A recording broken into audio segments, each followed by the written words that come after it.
Hello, I hope you guys are doing well. So Jawan ने 300 crore club में already join कर लिया है। एट द सेम टाइम बहुत कुछ और भी डेवलपमेंट सामने हैं। We will just share whatever we can with you as of now. Tuesday, पहला ट्यूसडे जो है वो करीबन 24 करोड़ का है, which is fantastic. Now after that जो लास्ट दिन है, लास्ट दिन दैट इज़ वेंसडे, जिसमें कि हफ्ता कंप्लीट होता है, तो उसमें करीबन अप्रॉक्सीमेटली 20 करोड़ करीबन करने के एक्सपेक्टेड हैं। 6 डेज में it is around 303 crore net.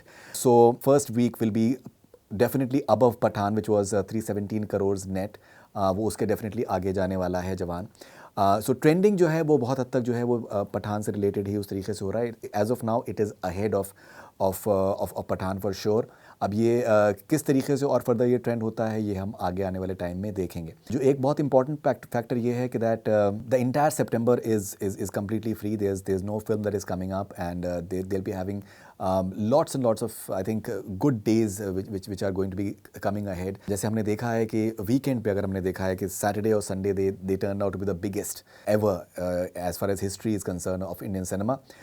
So उसी तरीके से ये ग्रेजुअली अभी फ्राइडे में किस तरीके के नंबर्स करता है, that will be very interesting. Then Saturday Sunday definitely are expected to be huge. So अब the only thing is कि that अगर ये जो नॉर्मल जो एक एक्सपेक्टेड होता है सैटरडे संडे, जो कि सेकंड सैटरडे संडे है, अगर ये उसको भी जंप करता है, then I think is the picture is going to get clearer as to what is the final figures that we can possibly anticipate as far as जवान is concerned. इसमें कोई डाउट नहीं है कि that this is going to be the second Shahrukh Khan film that is going to cross 1000 crores right after Pathaan, और इसमें कोई अभी डाउट नहीं है. That is something which is a certainty. It's doing excellent business in the overseas territory. And वो अभी जो है वो कंटिन्यू करेगा. दैट द इंटायर फीवर जिस तरीके से ग्रिप कर रहा है, जिस तरीके के वीडियोस शेयर हो रहे हैं कॉन्स्टेंटली, जिस तरीके से आई थिंक जो फादर का कैरेक्टर जो है वो उसका जो एक इंटरेस्टिंग सा एक पहलू लोगों के साथ में जुड़ता चला जा रहा है. सो वो आई थिंक डेफिनेटली एक बहुत बड़ा फैक्टर होने वाला है. The word of mouth is extremely positive. So definitely another 1000 crore and it will also be crossing the numbers of Pathaan in the overall I think scheme of things, both in India as well as in the overseas market. कितना बड़ा होगा, that is something that only time will tell. How do you look at this possible development? How do you look at the fact that the film is holding on very nicely, creating new records on every weekday, which is a very interesting aspect as well. Shahrukh Khan बहुत ही ज़्यादा दमदार तरीके से picture को promote कर रहे हैं अभी भी सोशल मीडिया पे, और बहुत सी रिक्वेस्ट आ रही हैं शाहरुख खान के इंटरव्यू के लिए, और मैं अश्योर कर सकता हूँ कि that I am trying my best. And अगर मौका मिला तो डेफिनेटली अपन भी मतलब ब्लॉकबस्टर इंटरव्यू आपके लिए सामने लेकर आएंगे.